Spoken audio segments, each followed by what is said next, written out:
Assalamu alaikum students. Today's topic is ozone layer.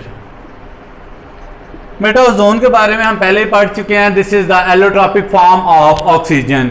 Oxygen की दो allotropic form है जिनके बारे में आपने 9th क्लास में पढ़ा। एक ऑक्सीजन मॉलिक्यूल होगा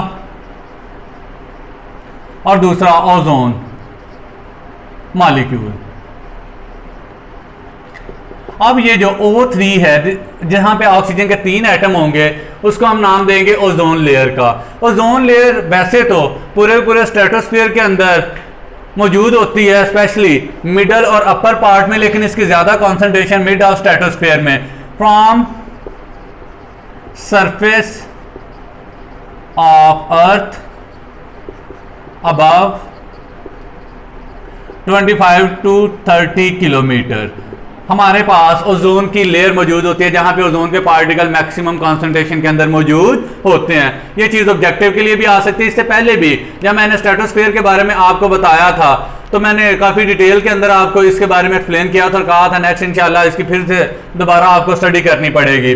तो वो प्लेस, वो जगह जहां पे ओजोन के पार्टिकल मैक्सिमम पाए जाते हैं उसको सिंपली हम ओजोन लेयर का नाम देते हैं। कहता है ओजोन लेयर जो है वो वक्त के साथ साथ बनती भी रहती है, टूटती भी रहती है, क्योंकि वहां पे दो तरह के केमिकल रिएक्शन बहुत ज्यादा पाए जाते हैं। एक O2 और ऑक्सीजन यानी मॉलिक्यूलर ऑक्सीजन और एटॉमिक ऑक्सीजन मिलके O3 प्रोड्यूस करते हैं। This is known as formation of ozone. लेकिन वहां पे एक और प्रोसेस हो रहा होता है, O3 और O मिलके 2O2 प्रोड्यूस करते हैं। अब यहाँ पे ओजोन नहीं बल्कि ऑक्सीजन मॉलिक्यूल हो गया, तो यहाँ पे ओजोन की डीकंपोजिशन हो रही है, किसी और चीज के अंदर ये कन्वर्ट हो रही है। सो कहता है ये वाला प्रोसेस चलता रहता है, लेकिन इस प्रोसेस के थ्रू फिर 2O2 प्रोड्यूस हुए, दोनों एटॉमिक ऑक्सीजन लेके फिर O3 प्रोड्यूस करते जाएंगे एंड सो ऑन। लेकिन कहता है वक्त के साथ साथ ये प्रोसेस चलता रहा, लेकिन आजकल के दौर में हम एक केमिकल जिसे हम कहते हैं क्लोरोफ्लोरोकार्बन्स, क्लोरोफ्लोरोकार्बन्स,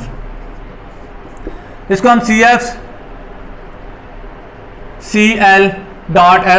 या कॉमा S के नाम से जाहिर करते हैं। CFCl, इसके लिए फार्मूला हम लिखते हैं CFCl3, क्लोरोफ्लोरोकार्बन। क्लोरोफ्लोरोकार्बन, अगर हम क्लोरोफ्लोरोकार्बन्स की बात करते हैं, इसको हम CS से जाहिर कर ले, S स्मॉल कर ले। क्लोरोफ्लोरोकार्बन्स का मॉलिक्यूल होता है CFCl3। ये एक्चुअली रेफ्रिजरेटर और एयर कंडीशनर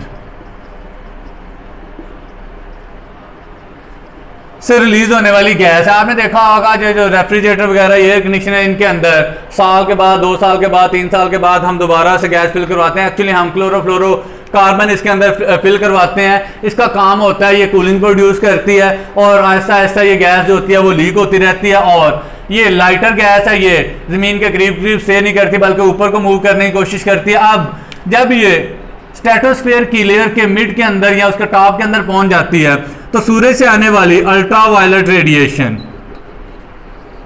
इस क्लोरोफ्लोरोकार्बन को डीकंपोज करेंगे। जब ये CFCl3 डीकंपोज होगा तो ये प्रोड्यूस करेगा CFCl2 प्लस Cl। अब यहां पे मेरे पास क्लोराइड फ्री रेडिकल प्रोड्यूस होगा। आपको पता है free radicals are very reactive, ये किसी ना किसी चीज के साथ रिएक्ट करने की कोशिश करते रहते हैं। अब जब ये स्ट्रेटोस्फीयर में मौजूद होंगे तो वहां पे मौजूद ओजोन और ये फ्री रेडिकल दोनों एक दूसरे के साथ रिएक्ट करेंगे, ऑक्सीजन मॉलिक्यूल प्रोड्यूस होगा, साथ में OCl dot. OCl dot means कि हमारे पास ऑक्सीजन एक स्नैच कर लिया हमने ओजोन से, ओजोन ऑक्सीजन मॉलिक्यूल के अंदर कन्वर्ट हो गया, साथ में मेरे पास OCl फ्री रेडिकल का सैंपल हमारे सामने आ जाएगा। अब ये OCl डॉट जो है ये भी आगे फर्दर जाकर डीकंपोज होगा, Cl डॉट प्रोड्यूस होगा। इस तरह का कोई एक मॉलिक्यूल एक और फ्री रेडिकल ऑक्सीजन का इसी प्रोसेस के जरिए जो प्रोड्यूस होगा O dot plus O dot, ये मेरे पास O2 प्रोड्यूस कर देगा। अब मेरे पास एक चीज बच गई है Cl डॉट, यानी क्लोरीन का फ्री रेडिकल। तो कहते हैं कि एक क्लोरीन का फ्री रेडिकल जो प्रोड्यूस होगा 1 Cl डॉट, यानी क्लोरीन का एक फ्री रेडिकल जो प्रोड्यूस होगा फ्रॉम CFCl3 क्लोरोफ्लोरोकार्बन से lakhs of ozone molecule can be destroyed by it. तो बेटा ये एक मॉलिक्यूल से टूटने के बाद बनने वाला क्लोरीन का फ्री रेडिकल, जिसे हम क्लोराइड फ्री रेडिकल का नाम भी दे सकते हैं, ये लाखों की तादाद में ओजोन मॉलिक्यूल को डीकंपोज कर सकता है। और हम गर्मियों के अंदर पता नहीं कितने मॉलिक्यूल CFCl3 के रिलीज कर रहे हैं। ये जो protective layer mid of stratosphere में मौजूद है, जो कि सूरज से आने वाली अल्ट्रावायलेट रेडिएशन को बहुत हद तक ब्लॉक करती है, अगर वही रेडिएशन जमीन पे पहुंचेंगी तो हमारा वेदर पैटर्न चेंज हो जाएगा। अगर वो जमीन पे पहुंचेंगी तो स्किन से रिलेटेड मुख्तलिफ बीमारियां होंगी, जिनमें सबसे टॉप पे स्किन कैंसर होगा।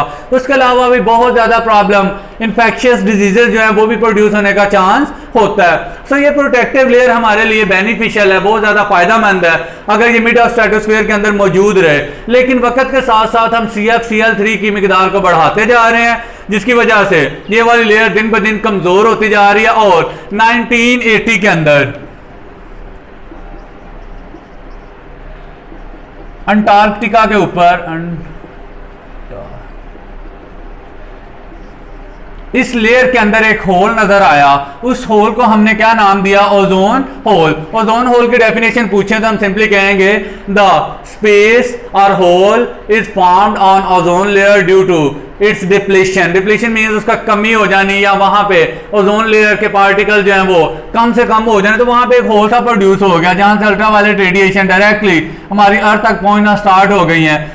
और इस होल को 1980 के अंदर देखा गया, उस होल का नाम हमने रख दिया ओजोन होल। बेटा इसके अंदर 2, 3, 4 बड़ी चीजें इंपॉर्टेंट है। ओजोन की definition, ozone is allotropic form of oxygen, और ozone layer in the mid of stratosphere where the concentration of ozone particle is maximum. This layer is known as ozone layer, जहां पे इसके particle की तादाद बहुत कम हो चुकी है, ये लेयर डिप्लीट हो चुकी है, खत्म हो चुकी है, या बहुत कम पतली हो चुकी है, उसको हम ओजोन होल का नाम देंगे। और सबसे पहला होल 1980 के अंदर अंटार्कटिका के ऊपर देखा गया। दूसरे नंबर पे 1990 के अंदर भी एक और होल को देखा गया।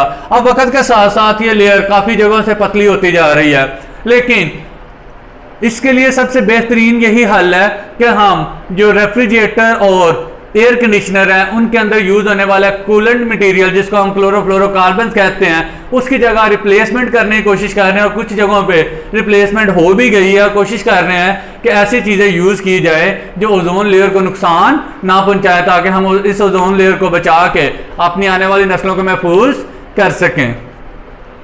आई होप बेटा आपको पहले भी ओजोन के बारे में मैंने कॉन्सेप्ट दिया था, आज बाकी कॉन्सेप्ट भी आपको दिए हैं, आपको समझ आ गई होगी। फिर भी कोई प्रॉब्लम है तो आप डिस्कस कर सकते हैं। थैंक यू, अल्लाह हाफिज़।